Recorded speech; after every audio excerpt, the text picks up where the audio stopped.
हर हर महादेव, हर हर महादेव। नाग पंचमी की व्रत कथा। प्रिय भक्तों, बोलिए भगवान शिव शंकर की जय। नाग देवता महाराज की जय। माता पार्वती की जय। सनातन धर्म में श्रावण महीना भगवान भोलेनाथ की आराधना के लिए अत्यंत पवित्र माना गया है। इसी पावन श्रावण मास में आने वाला नाग पंचमी का पर्व श्रद्धा, भक्ति और आस्था का एक विशेष पर्व है। इस दिन नाग देवताओं की पूजा की जाती है और भगवान शिव के गले में विराजमान नागराज को स्मरण करके उनसे सुख शांति, परिवार की रक्षा और समृद्धि का आशीर्वाद मांगा जाता है। नाग पंचमी केवल नागों की पूजा करने का दिन नहीं है, बल्कि यह प्रकृति, जीव जंतु और समस्त सृष्टि के प्रति सम्मान और करुणा का संदेश देने वाला पवित्र पर्व भी है। हमारे शास्त्रों और लोक परंपराओं में नागों को देव स्वरूप माना गया है। भगवान शिव के गले में नागराज का विराजमान होना इस बात का प्रतीक है कि जो प्राणी संसार को भयभीत कर सकता है, वह भी भगवान की शरण में जाकर शांत और पूजनीय बन जाता है। भक्तों, नाग पंचमी के दिन प्रातः काल स्नान करके स्वच्छ वस्त्र धारण किए जाते हैं। इसके बाद भगवान शिव और नाग देवता का स्मरण करके पूजा अर्चना की जाती है। कई स्थानों पर नाग देवता के चित्र अथवा प्रतिमा की पूजा की जाती है। दूध, जल, पुष्प, अक्षत, चंदन और अन्य पूजन सामग्री श्रद्धा के अनुसार अर्पित की जाती है। पूजा की विधि अलग अलग क्षेत्रों और परंपराओं के अनुसार भिन्न हो सकती है, इसलिए अपने कुलाचार और स्थानीय परंपरा का भी सम्मान करना चाहिए। कहा जाता है कि नाग पंचमी के दिन श्रद्धा से नाग देवता का पूजन करने से मनुष्य के जीवन में भय कम होता है और परिवार की मंगल कामना की जाती है। विशेष रूप से संतान की कुशलता, परिवार की रक्षा, सुख शांति और समृद्धि के लिए भक्त इस दिन प्रार्थना करते हैं। हमारे धार्मिक आख्यानों में नाग देवताओं से जुड़ी अनेक अद्भुत कथाएं मिलती हैं। नागराज, शेषनाग, वासुकी, तक्षक, करकोट और अन्य नागों का उल्लेख विभिन्न धार्मिक ग्रंथों में मिलता है। भगवान विष्णु शेषनाग की सैया पर विराजमान होते हैं और समुद्र मंथन के समय वासुकी नाग की महत्वपूर्ण भूमिका रही है। इस प्रकार नागों का संबंध केवल एक लोक परंपरा से नहीं है, बल्कि अनेक धार्मिक आख्यानों से जुड़ा हुआ दिखाई देता है। और भक्तों, नाग पंचमी की महिमा को समझने के लिए हमें उस कथा को अवश्य सुनना चाहिए जिसमें एक परिवार की श्रद्धा, एक नाग माता का वात्सल्य और नाग देवता की कृपा का अद्भुत वर्णन मिलता है। लेकिन आखिर वह परिवार कौन था? नाग देवता ने उस परिवार की परीक्षा क्यों ली? नाग देवता पंचमी के दिन ऐसी कौन सी घटना घटी जिसने पूरे परिवार का जीवन बदल दिया? और अंत में नाग देवता ने उस भक्त परिवार को कौन सा वरदान दिया? इन सभी प्रश्नों का उत्तर हमें आज की इस पावन कथा में मिलेगा। भक्तों, कथा को बीच में छोड़कर मत जाइएगा, क्योंकि नाग पंचमी की यह कथा केवल एक धार्मिक कहानी नहीं है, बल्कि श्रद्धा, विश्वास, परिवार के प्रेम और भगवान की कृपा का सुंदर संदेश है। तो चलिए अब बिना विलंब किए कथा का शुभारंभ करते हैं। प्राचीन काल की बात है। उज्जैन नगरी के समीप कालिंदी नदी के तट पर अवंतिका नाम का एक समृद्ध और शांत गांव बसा हुआ था। गांव के चारों ओर हरे भरे खेत, विशाल बरगद के वृक्ष और कल कल बहती नदियां थी। इसी गांव में देवदत्त नाम का एक अत्यंत सीधा साधा और धर्मनिष्ठ किसान रहता था। देवदत्त के पास कुल 7 पुत्र थे और एक अत्यंत गुणवती व भक्ति भाव से पूर्ण पुत्री थी, जिसका नाम सुहासिनी था। सुहासिनी बचपन से ही बहुत दयालु थी। वह घर के सब कामों को संभालने के साथ साथ प्राकृतिक, पशु पक्षियों और ईश्वर की भक्ति में लीन रहती थी। देवदत्त का परिवार पीढ़ियों से नाग पंचमी का व्रत और नाग देवता की पूजा अत्यंत विधि विधान से करता आ रहा था। गांव की परंपरा थी कि श्रावण मास की शुक्ल पक्ष की पंचमी तिथि को कोई भी किसान खेत में हल नहीं चलाएगा, न ही भूमि की खुदाई करेगा। इस दिन भूमि को विश्राम दिया जाता था और नाग देवता को दूध, धान की खील, चंदन और पुष्प अर्पित करके पूरे परिवार की सुख समृद्धि और सर्प भय से मुक्ति की प्रार्थना की जाती थी। किंतु काल का चक्र और भव्यता को टाल नहीं सकता। उस वर्ष अवंतिका गांव में भारी सूखा पड़ा था। श्रावण का आधा महीना बीत चुका था, पर बादलों की एक बूंद भी नहीं बरसी थी। किसान तड़प रहे थे, खेत सूखे पड़े थे और फसल बोने का समय बीता जा रहा था। अचानक श्रावण शुक्ल चतुर्थी की रात को गगन में काले कस्तूरी बादल घिर आए और मूसलाधार वर्षा होने लगी। सुबह होते होते पूरी धरती जलमग्न हो गई। सभी किसानों के चेहरे खिल उठे। सूखा मिटने की खुशी में देवदत्त भी अत्यंत उत्साहित हो गया। उसके मन में केवल एक ही चिंता थी कि यदि आज ही खेत में हल चलाकर बीज नहीं बोए तो मिट्टी फिर से सूख जाएगी और पूरा वर्ष भूखमरी में बीतेगा। इस हड़बड़ी और अति उत्साह में देवदत्त यह पूरी तरह भूल गया कि आज श्रावण मास की पंचमी तिथि नाग पंचमी है। उसके सातों बेटों ने भी ध्यान नहीं दिया। सुहासिनी उस समय अपने ससुराल में थी, इसलिए घर पर कोई ऐसा न था जो देवदत्त को नियम और तिथि का याद दिला पाता। देवदत्त ने अपने बैल जोड़े, हल संभाला और घने अंधकार भरे भोर में ही अपने सबसे बड़े खेत की ओर निकल पड़ा। देवदत्त हल लेकर अपने सबसे विशाल और उपजाऊ खेत में पहुंच गया। सुबह की पहली किरण अभी फूटी भी नहीं थी। खेत की मिट्टी वर्षा के कारण गीली और सोंधी महक से भरी हुई थी। किसान ने प्रसन्न मन से ईश्वर को याद किया और हल की फाल मिट्टी में गाड़कर बैलों को हाँक दिया।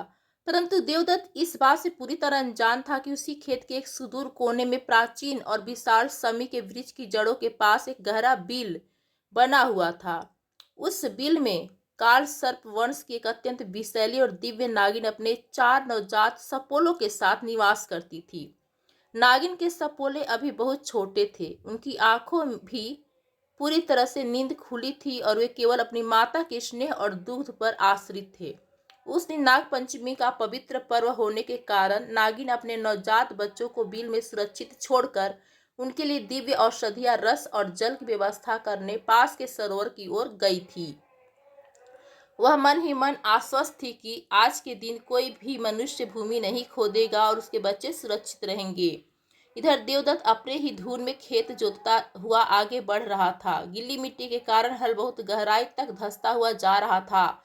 जब देवदत्त समी ब्रिज के निकट पहुंचा तो हल का तीखा लोहे का फाल सीधे नागिन के बिल के भीतर जा घुसा। एक ही झटके में बिल पूरी तरह ध्वस्त हो गई। लोहे की भारी और नुकीली फाल के नीचे आने से नागिन के चारों अबोध बच्चे दब गए। क्षण भर में उन निष्पाप सपोलों के प्राण पखेरु उड़ गए और बिल की पवित्र माटी उनके रक्त से लाल हो गई। अज्ञानता के वश में देवदत्त को इस दुर्घटना का तनिक भी भान न हुआ। उसने सोचा कि हल मिट्टी के किसी कठोर ढेले या जड़ से टकराया है। उसने बैलों को आगे बढ़ा दिया और पूरा खेत जोतकर संतुष्ट मन से अपने घर वापस लौट आया। दोपहर ढलने पर जब नागिन सरोवर से वापस अपनी बिल पर पहुंची तो वहां का दृश्य देखकर उसकी देह कांप उठी। बिल नष्ट हो चुका था और उसके चारों बच्चे छत विक्षत अवस्था में निष्प्राण पड़े थे। अपने बच्चों के शवों को देखकर नागिन शोक और दारुण दुख से विलाप करने लगी। उसकी चित्कार से समी का वृक्ष भी मानो कांपने लगा, पर धीरे धीरे उसका शोक एक भयानक और जलते हुए महाक्रोध में बदल गया। नागिन ने अपनी फुकार से हवा को विषैला कर दिया, अपने आसपास की मिट्टी को सूंधा और उसे हल के फल से आती मनुष्य और बैलों की गंध स्पर्श समझ में आ गई। उसे समझ लिया कि आज नाग पंचमी के दिन किसी हठी और अधर्मी किसान ने उसकी सृष्टि उजाड़ दी है। नागिन ने अपने फन को ऊंचा उठाया और आंखें मूंद कर प्रतिशोध की भीषण प्रतिज्ञा ली। जिस निर्मम मनुष्य ने नाग पंचमी के पावन दिन मेरे निष्पाप बच्चों के प्राण लिए हैं, मैं आज ही की रात उसके समूल वंश का नाश कर दूंगी। उसके घर में एक भी चिराग जलने लायक नहीं बचेगा। सूर्य ढल गया और अवंतिका गांव पर काली और भयावह रात का साया मंडराने लगा। नागिन अपने भयानक विष का संचय कर किसान देवदत्त के घर की ओर रेंगने लगी। अवंतिका गांव में रात्रि का गहरा अंधकार छा चुका था। अमावस्या जैसी काली उस रात में झिंगुरों की आवाज के सिवा और कोई स्वर नहीं गूंज रहा था। दिन भर की कड़ी मेहनत के बाद देवदत्त, उसकी पत्नी और उसके 7 पुत्र गहरी निद्रा में सो रहे थे। उन्हें इस बात का तनिक भी आभास नहीं था कि आज अनजाने में उनसे कितना बड़ा पाप हो गया है और मृत्यु उनके द्वार पर खड़ी है। क्रोध की अग्नि में जलती हुई नागिन देवदत्त के पद चिन्हों और मिट्टी में बसी गंध का पीछा करते करते उसके घर तक पहुंच गई। नागिन के नेत्र प्रतिशोध की ज्वाला से लाल अंगारे की तरह दहक रहे थे और उसके फन से निकलने वाली फुकार से आसपास का वातावरण विषैला हो रहा था। घर के सभी द्वार बंद थे, परंतु छोटी सी खिड़की खुली रह गई थी। नागिन उसी खिड़की से होते हुए काले साए की तरह घर के भीतर प्रवेश कर गई। भीतर घुसते ही उसने सबसे पहले उस व्यक्ति की गंध को पहचाना जिसने हल चलाया था। वह सीधे देवदत्त की खाट के पास पहुंची। देवदत्त गहरी नींद में था। नागिन ने बिना एक क्षण गंवाए अपने विषैले दांत देवदत्त के पैर में गाड़ दिए। काल सर्प वंश ने के उस भयानक विष का प्रभाव इतना तीव्र था कि देवदत्त को दर्द की चीख निकालने का भी अवसर नहीं मिला। क्षण भर में ही उसका शरीर नीला पड़ गया और उसके प्राण पखेरु उड़ गए। देवदत्त को मरने के बाद भी नागिन के सीने में जल रही प्रतिशोध की ज्वाला शांत नहीं हुई। उसे अपने मृत सपोलो का मासूम चेहरा याद आ रहा था। वह देवदत्त की पत्नी के पास गई और उसे भी डस लिया। इसके बाद वह एक एक करके देवदत्त के सातों पुत्रों की खाट के पास गई और सबको अपना शिकार बना लिया। काल का तांडव कुछ ही पलों में समाप्त हो गया। जो घर कुछ ही घंटों पहले 7 युवा बेटों की हंसी ठिठोली से गूंज रहा था, वह अब एक भयानक शमशान में बदल चुका था। घर का हर सदस्य विष के प्रभाव से नीला पड़ चुका था और मृत्यु की चीर निद्रा में सो गया था। अपने शत्रु के पूरे परिवार को समाप्त करने के बाद नागी वापस जाने के लिए पलटी, किंतु तभी उसकी दिव्य दृष्टि और सर्व इंद्रियों ने कुछ ऐसा अनुभव किया जिसने उसे रोक दिया। उसे आभास हुआ कि देवदत्त के रक्त का एक अंश अब भी इस धरती पर जीवित है। उसने अपनी शक्तियों से ध्यान लगाया तो उसे ज्ञात हुआ कि देवदत्त की एक पुत्री भी है, सुहासिनी, जिसका विवाह समीप के ही चंदनपुर नामक गांव में हुआ है। नागिन का क्रोध अभी पूर्ण रूप से शांत नहीं हुआ था। उसकी प्रतिज्ञा थी कि वह इस वंश का समूल नाश करेगी। जब तक देवदत्त का एक भी वंशज जीवित था, नागिन को चैन नहीं मिलने वाला था। तूने मेरे वंश को समाप्त किया है, मैं तेरे वंश का एक भी अंश इस धरती पर नहीं छोड़ूंगी। नागिन ने फुंकार भरते हुए बुदबुदाया। उसने रात के उस घने अंधेरे में ही चंदनपुर गांव की प्रस्थान किया। अब उसका अंतिम लक्ष्य देवदत्त की इकलौती पुत्री सुहासिनी थी, जो चंदनपुर में अपने ससुराल में निश्चिंत सो रही होगी। नागिन भीषण क्रोध से उफनती हुई चंदनपुर गांव की रेंगते चली जा रही थी। मार्ग में आने वाले कंकड़, नदियां और घने जंगल भी उसके काल पथ को रोक न सके। प्रभात की प्रथम किरण फूटने ही वाला था जब वह सुहासिनी के ससुराल की देहरी पर पहुंची। सुहासिनी प्रातःकाल से ही स्नान करके पवित्र भाव से नाग पंचमी के पूजन की तैयारियों में लीन थी। यद्यपि उसके पिता और भाई काल के विस्मरण में नियम भूल चुके थे, किंतु सुहासिनी ने अपने बाल्यकाल के संस्कारों को नहीं त्यागा था। वह भली भांति जानती थी कि आज का दिन नागराज और उनके समस्त वंश के प्रति कृतज्ञता व्यक्त करने का पावन पर्व है। नागिन ने जैसे ही चौखट लांघकर सुहासिनी के कक्ष में प्रवेश किया, वहां का वातावरण देखकर उसकी आंखें ठिठक गई। कक्ष के माध्यम में दीवार पर सुहासिनी ने चंदन, हल्दी, कस्तूरी और केसर से 8 नागकुलों के अत्यंत सुंदर और भव्य चित्र बनाए हुए थे। द्वारपाल के रूप में नागराज, अनंत और वासुकी का आलेखन था। भूमि पर ताजे कमल और गेंदे के पुष्पों की अल्पना सजी थी। तांबे के पवित्र पात्र में गाय का ताजा मीठा दूध और भुना हुआ धान की खील श्रद्धापूर्वक अर्पित किया गया था। सुहासिनी हाथ जोड़कर आंखें मूंदे अत्यंत मधुर स्वर में नाग देवता की स्तुति गा रही थी।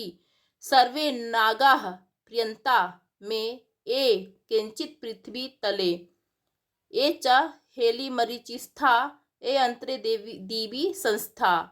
उसकी भक्ति में ऐसी निश्चल पवित्रता और अगाध प्रेम था कि नागिन का संपूर्ण विष ज्वाला भर में शांत होने लगी। जिस नागिन के हृदय में प्रतिशोध का दावानल जल रहा था, वह सुहासिनी के इस अनन्य भक्ति भाव के समक्ष शीतल होने लगी। जैसे ही सुहासिनी ने अपनी आंखें खोली, उसने सामने का अत्यंत विशाल और दिव्य नागिन को देखा, जिसके फन पर मणि सी कांति चमक रही थी। साधारण मनुष्य तो उसे देखकर भय से मूर्छित हो जाता, किंतु सुहासिनी ने उसे नाग देवता की साक्षात उपस्थिति माना। उसके चेहरे पर भय का एक भी भाव न आया, बल्कि उसकी आंखों में अपार श्रद्धा छलक उठी। सुहासिनी ने अत्यंत आदर से नागिन के सम्मुख प्रणाम किया और दूध तथा लावे से भरा पात्र आगे बढ़ाते हुए बोली, हे नाग माता, मेरा परम सौभाग्य है कि नाग पंचमी के इस पावन पर्व पर आपने स्वयं मेरे गृह को अपने चरणों से पवित्र किया। कृपया कर मेरा यह तुच्छ उपहार स्वीकार करें और मेरे परिवार तथा पिता के वंशज पर सदैव अपनी अनुकंपा बनाए रखें। नागिन भक्ति से वशीभूत होकर उस शीतल दूध को पीने लगी। दूध पीते ही उसका बच्चा कुच्चा क्रोध भी वाष्प बनकर उड़ गया। परंतु शीघ्र ही उसे स्मरण आया कि उसने सुहासिनी के पिता और सातों भाइयों का वध कर दिया है।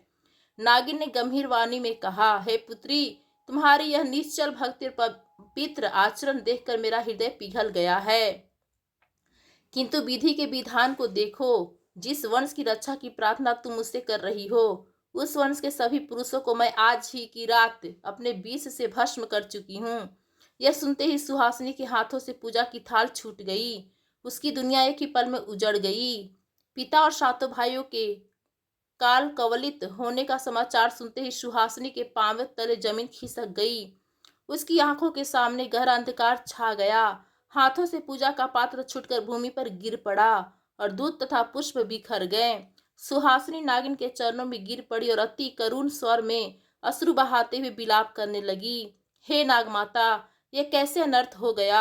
मेरे सीधे साधे पिता और निर्दोष भाइयों ने ऐसा कौन सा घोर अपराध कर दिया जो आपने मेरे पूरे मायके को ही भस्म कर दिया। मैं अब किस मुख से अपने पिता के घर जाऊंगी। मेरा तो संसार ही उजड़ गया। माता नागिन का हृदय सुहासिनी के दारुण दुख और श्रद्धा आंसुओं से द्रवित हो उठा। उसने अपनी गंभीर वाणी से सुहासिनी को सांत्वना देते हुए कहा, पुत्री, शोकाकुल न हो। तुम्हारे पिता ने अनजाने ही सही, पर नाग पंचमी के पावन दिन भूमि खोदकर मेरे 4 नवजात सपोलों के प्राण ले लिए थे।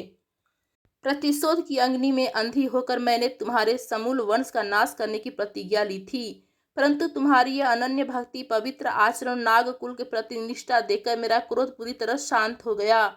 नागिन ने सुहासिनी के सिर पर अपना फन स्पर्श करते हुए आगे कहा, हे कल्याणी, धर्म और भक्ति में वह शक्ति है जो काल के चक्र को भी पीछे मोड़ सकती है।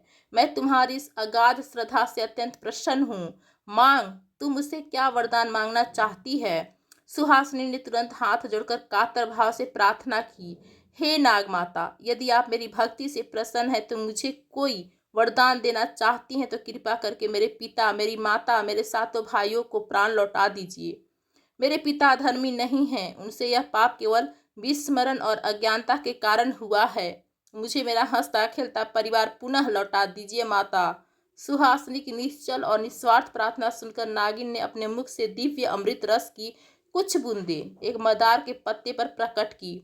नागिन ने सुहासिनी को वह दिव्य पत्ता सौंपते हुए कहा, पुत्री, यह नागलोक का दिव्य संजीवनी अमृत रस है। इसे शीघ्र ही ले जाकर अपने पिता, माता और भाइयों के शवों पर छिड़क दो। इसके प्रभाव से उनके शरीर से मेरा समस्त विष क्षण भर में समाप्त हो जाएगा और वे पुनः जीवित हो उठेंगे।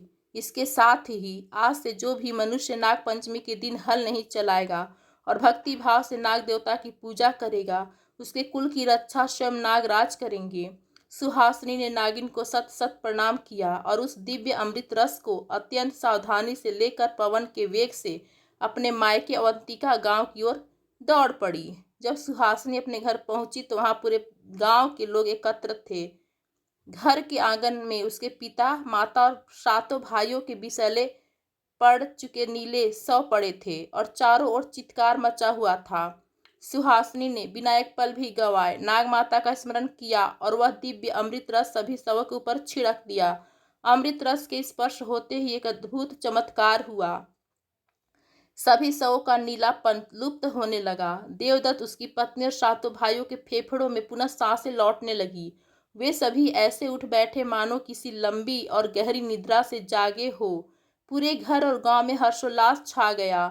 जब देवदत्त को अपनी अज्ञानता और पुत्री सुहासिनी के त्याग और भक्ति का भान हुआ तो उसकी आंखों में पश्चाताप के आंसू भर आए। उसने तुरंत नाग देवता की क्षमा याचना की और पूरे गांव के साथ मिलकर नाग पंचमी का भव्य पूजन संपन्न किया। तभी से यह पौराणिक एवं अलौकिक परंपरा संपूर्ण आर्य व्रत में प्रचलित हो गई कि नाग पंचमी के पावन दिन भूमि का खनन वर्जित है। इस दिन किसान खेत में हल नहीं चलाते और न ही मिट्टी खोदते हैं। घर की दीवारों पर गोबर, चंदन या हल्दी से नाग देवता की आकृति बनाकर उन्हें दूध, धान का लावा और पुष्प अर्पित किए जाते हैं। जो भी व्यक्ति इस कथा का श्रवण करता है और नियम पूर्वक नाग पंचमी का व्रत रखता है, उसे और उसके परिवार का सर्प भय कभी नहीं सताता। सुहासिनी की अनन्य भक्ति और नाग माता की कृपा से देवदत्त का वंश पुनः फलने फूलने लगा और वह अवंतिका गांव सदैव के लिए नाग देवता के आशीर्वाद से सुरक्षित हो गया। जो भक्त सच्चे मन से कथा सुने, भगवान भोलेनाथ उनके जीवन से सभी भय और चिंताएं दूर करें, उनके परिवार में सुख शांति बनाए रखें और उनके घर में सदैव मंगल का दीप जलता रहे। भक्तों, यदि आपको यह नाग पंचमी व्रत कथा अच्छी लगी हो और आपके मन को शांति मिली हो, तो इस कथा को अपने परिवार और प्रियजनों के साथ भी अवश्य साझा करें, ताकि अधिक से अधिक लोग भगवान शिव और नाग देवता की महिमा का श्रवण कर सकें। और यदि आप पहली बार हमारे चैनल पर आए हैं तो चैनल को सब्सक्राइब जरूर करें और वीडियो को लाइक करके अपना प्रेम और आशीर्वाद दें। ऐसे ही धार्मिक, पौराणिक और व्रत कथाओं के लिए हमारे चैनल से जुड़े रहें। कमेंट में श्रद्धा से एक बार अवश्य लिखें, ओम नमः शिवाय और नाग देवता महाराज की जय। आप सभी के घर परिवार में भगवान भोलेनाथ की कृपा बनी रहे, सुख समृद्धि का वास हो और जीवन में सदैव धर्म, शांति और मंगल बना रहे। बहुत बहुत धन्यवाद मित्रों। हर हर महादेव, हर हर महादेव।